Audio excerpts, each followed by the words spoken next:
Bapak Ibu, saudara-saudara yang terkasih, sebelum kita mendengarkan menghayati firman Tuhan, mari kita bersatu dalam doa.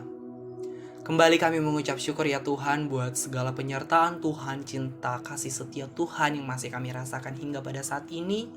Kalau boleh kami berkumpul melalui media ini semua bukan karena kekuatan kami, melainkan karena kasih setia Tuhan.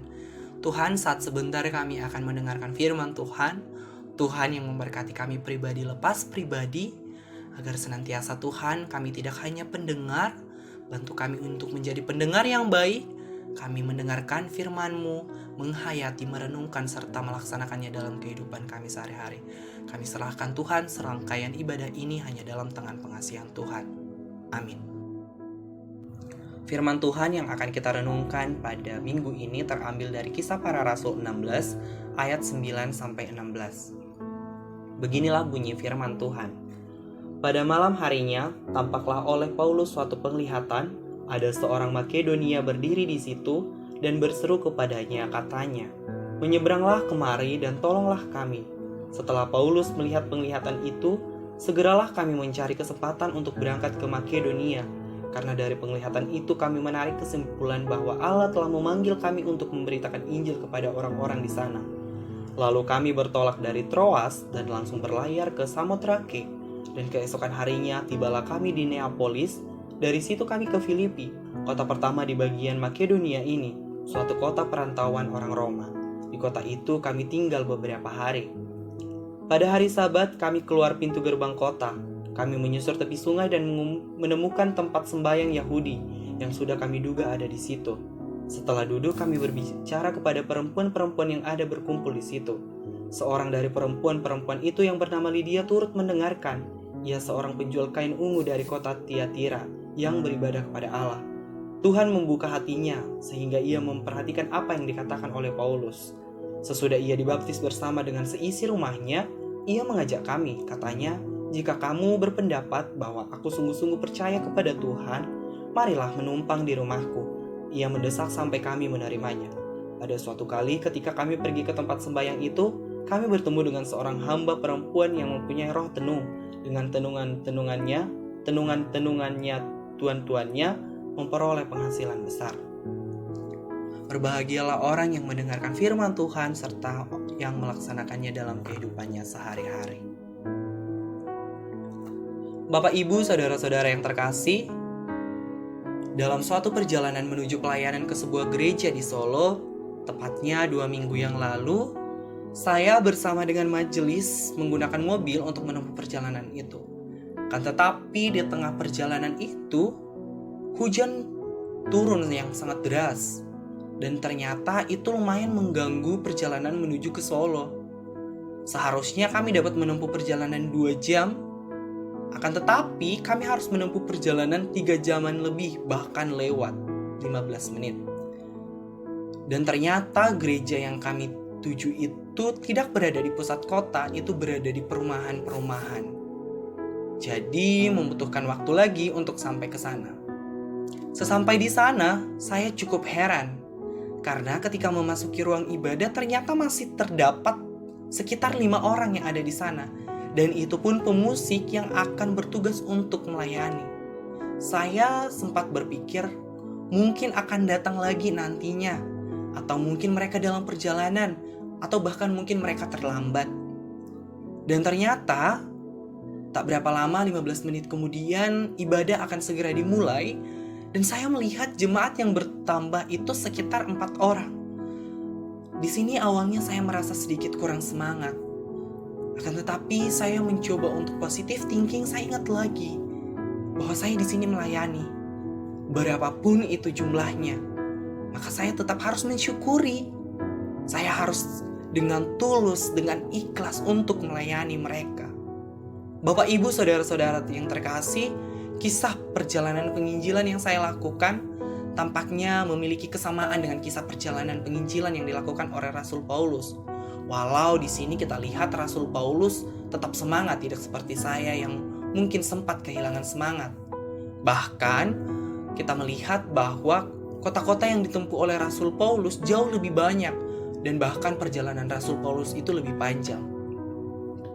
Saudara-saudara yang terkasih, Jika kita kembali pada bacaan kita hari ini, yakni Kisah Para Rasul 16 ayat 9-16 ini merupakan sebuah kelanjutan kisah dari Rasul Paulus yang melakukan perjalanannya yang kedua. Kalau kita melihat pada perikop sebelumnya, kita menemukan kisah Paulus di mana ia telah mengalami perjumpaan, ia telah mengalami penglihatan dengan Yesus. Hingga sampai pada ayat 16 ini, kelanjutan kisah itu pun dilanjutkan oleh Rasul Paulus. Bahkan kalau kita coba melihat ayat yang sebelumnya pada perikop ini, dalam ayat 5 disebutkan bahwa iman jemaat diteguhkan, bahkan makin lama bertambah besar jumlahnya. Ya Bapak Ibu, kita lihat bahwa begitu besar efek dari penginjilan Rasul Paulus. Paulus dalam melaksanakan panggilannya, ia berpindah dari kota ke kota. Hingga pada perjalanan ini dia sampai ke Makedonia. Seperti yang kita ketahui bahwa Makedonia ini adalah suatu provinsi Romawi di utara Yunani. Jika kita kembali pada teks, pada ayat yang ke-9, kita melihat bahwa Paulus kembali melihat suatu penglihatan. Bahkan dalam penglihatan itu terdapat seruan yang berbunyi, "Menyeberanglah kemari dan tolonglah kami." Terdapat seruan untuk meminta tolong. Sesaat setelah kejadian itu, Paulus melaksanakan perjalanan ke Makedonia. Inilah menjadi bagian pertama dalam perjalanan kedua Paulus dalam memberitakan Injil. Bapak, Ibu, dan saudara-saudara yang terkasih, menariknya di sini bahwa untuk pertama kalinya Rasul Paulus dalam kitab Kisah Para Rasul ini muncul kata "kami". Dalam sebuah tafsiran dinyatakan bahwa kata "kami" di sini ingin menunjukkan untuk menghidupkan cerita tersebut. Kata "kami" di sini juga ingin memberikan arti bahwa terdapat suatu keterlibatan di dalam kisah. Bapak Ibu yang terkasih, sangat memungkinkan ketika Paulus melihat suatu penglihatan tersebut, ia mungkin terkejut karena itu secara tiba-tiba.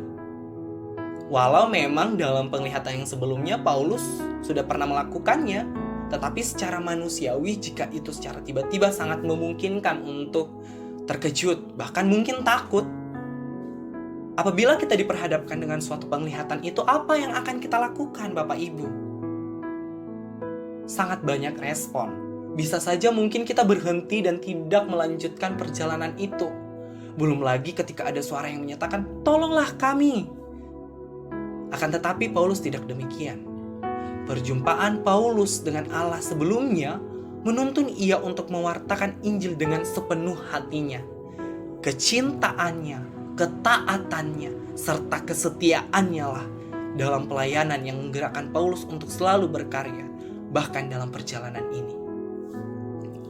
Kota pertama yang menjadi tempat Paulus untuk memberitakan Injil adalah kota Filipi. Seperti yang kita ketahui bahwa Filipi juga menjadi salah satu bagian dari surat Rasul Paulus. Semasa ia di penjara, Rasul Paulus menuliskan surat kepada jemaat di Filipi sebagai ucapan syukurnya atas doa jemaat Filipi. Sebelum sampai di Filipi, kita lihat beberapa perjalanan dilakukan oleh Rasul Paulus. Mereka bertolak dari Troas, berlayar ke Samotrake, kemudian tiba di Neapolis, hingga kemudian mereka tiba di Filipi. Dan menariknya, di daerah Filipi ini, orang pertama yang ditemui oleh Rasul Paulus adalah perempuan-perempuan. Dan ia bertemu dengan seorang perempuan itu yang bernama Lydia. Di mana seperti yang dijelaskan dalam teks, bahwa Lydia merupakan seorang penjual kain. Ia beribadah kepada Tuhan, bahkan Lydia sudah dibaptis pada ayat yang ke-15. Akan tetapi kalau kita lihat di sini ada suatu hal yang menarik. Bapak, Ibu, saudara-saudara yang terkasih, mungkin kita pernah berpikir atau pernah melakukan suatu perjalanan yang jauh. Bahkan dalam sebuah tulisan dinyatakan bahwa hidup kita ini adalah suatu perjalanan. Hidup kita ini adalah suatu proses, suatu dinamika, perjalanan yang begitu jauh. Walau dalam kehidupan masing-masing kita mempunyai cerita yang berbeda-beda. Sama seperti perjalanan yang dilakukan oleh Rasul Paulus.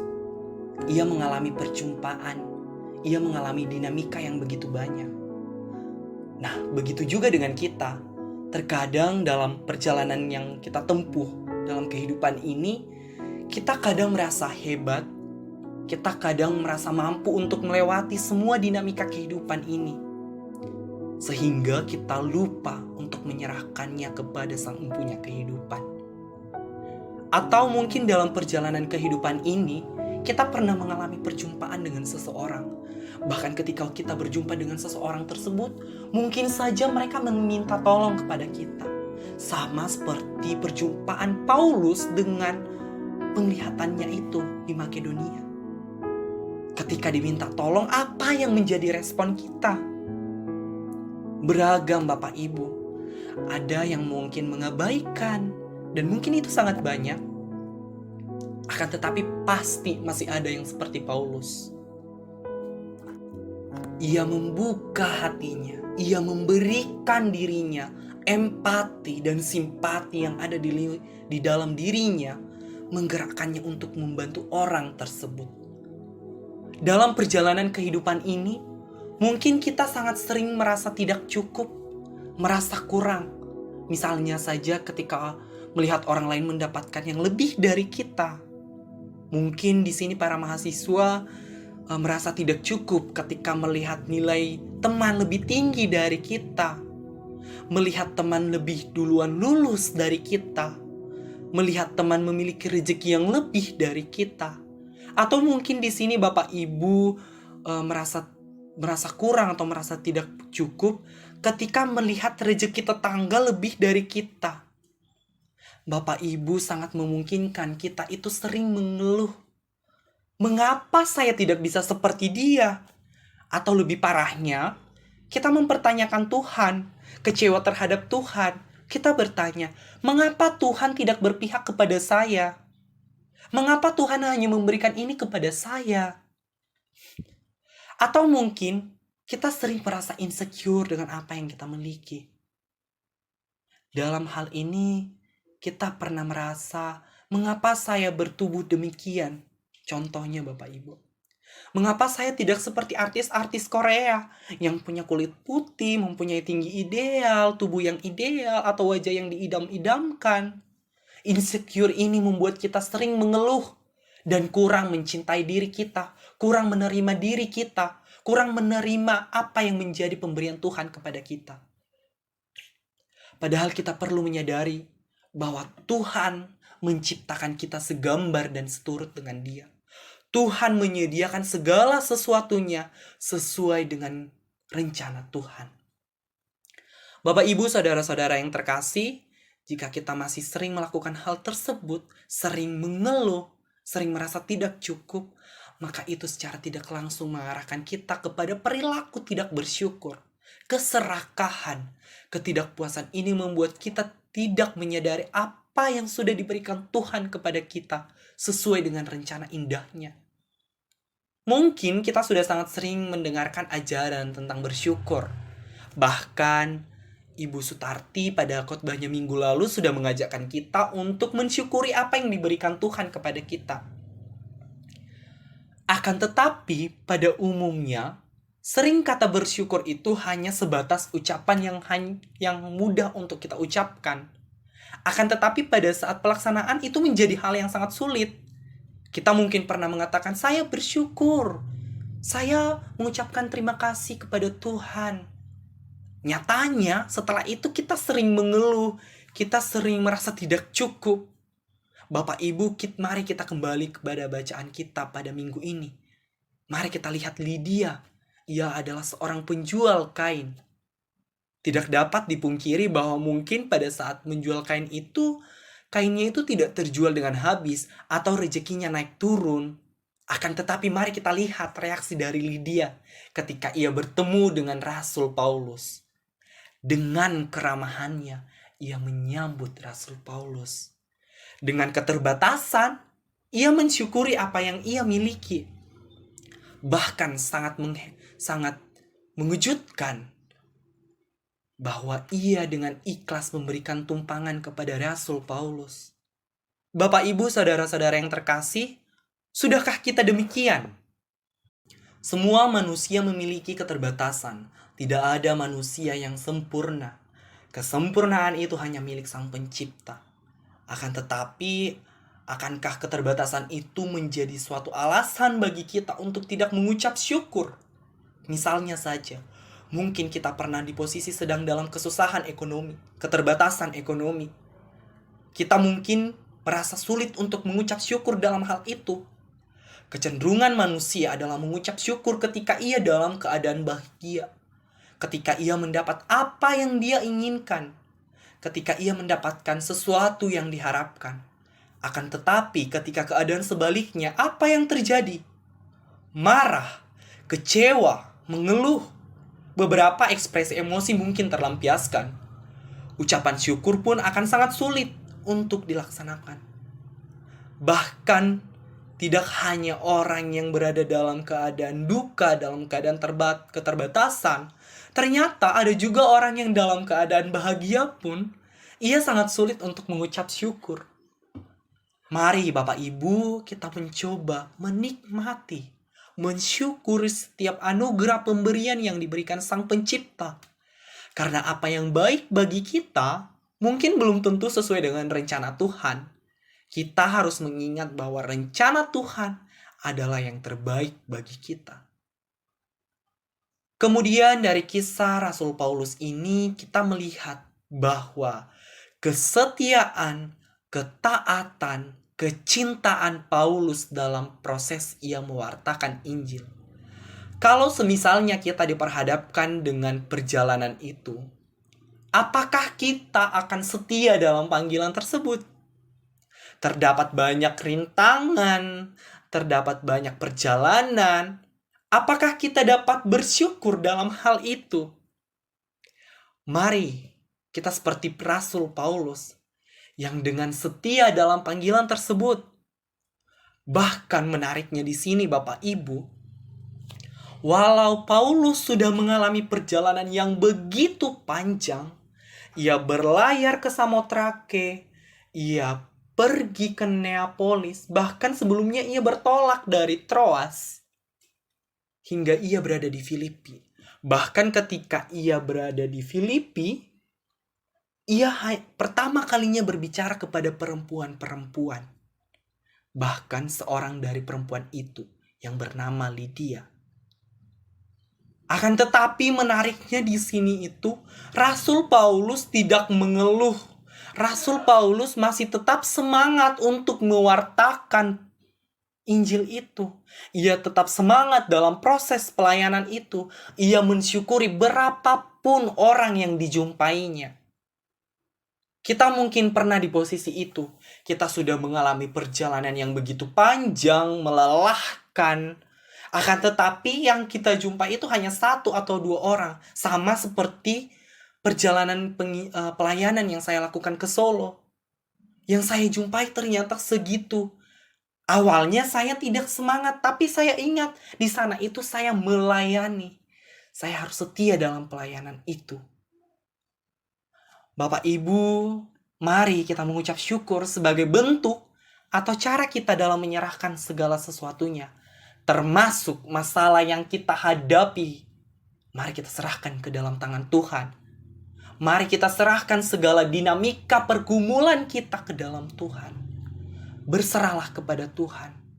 Mari kita mengatakan kepada Tuhan bahwa kita mau dibentuk, mau diproses sesuai dengan cara dan kehendak Tuhan. Mari kita membiarkan kasih Tuhan mengalir dalam hidup kita. Kita meninggalkan segala keinginan pribadi kita dan menerima dengan sepenuhnya apa yang terjadi. Bahkan dalam keadaan paling buruk sekalipun, kemudian kita menghargai segala sesuatu yang sudah diberikan Tuhan kepada kita hingga pada hari ini. Mengucap syukur akan membuat kita teguh, kuat dalam menjalankan perjalanan hidup ini. Inilah yang mungkin sudah dilaksanakan oleh Rasul Paulus. Ia teguh, kuat dalam melaksanakan perjalanannya. Bapak, Ibu, saudara-saudara yang terkasih, mari kita untuk senantiasa tidak berhenti mengucap syukur. baik dalam pagi hari kita memulai aktivitas kita dengan mengucap syukur kepada Tuhan, mensyukuri setiap apa yang terjadi dalam kehidupan kita, baik itu dalam hal-hal kecil. Mari mengucap syukur baik dalam suka maupun duka, dalam setiap pergumulan, seperti yang disebutkan dalam sebuah lirik lagu rohani yang menyebutkan bahwa ku bersyukur Bapa, ku bersyukur Tuhan buat kasih setiamu di dalam hidupku. Ku bersyukur. Kasih Tuhan akan selalu bersama kita. Mengucap syukurlah dalam segala hal, sebab itulah yang dikehendaki Allah di dalam Kristus Yesus bagi kamu. Amin. Mari kita bersatu di dalam doa. Kami bersyukur ya Tuhan untuk firman yang sudah kami dengarkan, renungkan, hayati. Firman-Mu dalam Kisah Para Rasul 16 ayat 9 sampai 16 ini mengingatkan kami bahwasanya kami untuk senantiasa selalu mengucap syukur kepada Tuhan. Apapun yang terjadi dalam kehidupan kami, suka duka Engkau pakai untuk kebaikan kami. Bantu kami Tuhan, sama seperti Rasul Paulus yang dengan setia, dengan taat tetap melakukan perjalanan. Begitu juga dengan kami, Tuhan bantu kami untuk setia, untuk taat dan selalu mengucap syukur dalam setiap dinamika kehidupan kami. Tuhan, kami mau menyerahkan hidup kami menyerahkan segala aktivitas kami menyerahkan ibadah ini hanya dalam tangan pengasihan Tuhan. Kami hanya berdoa dan melalui anak-Mu Tuhan Yesus Kristus, kami telah berdoa dan mengucap syukur hanya kepada Bapa di surga. Amin.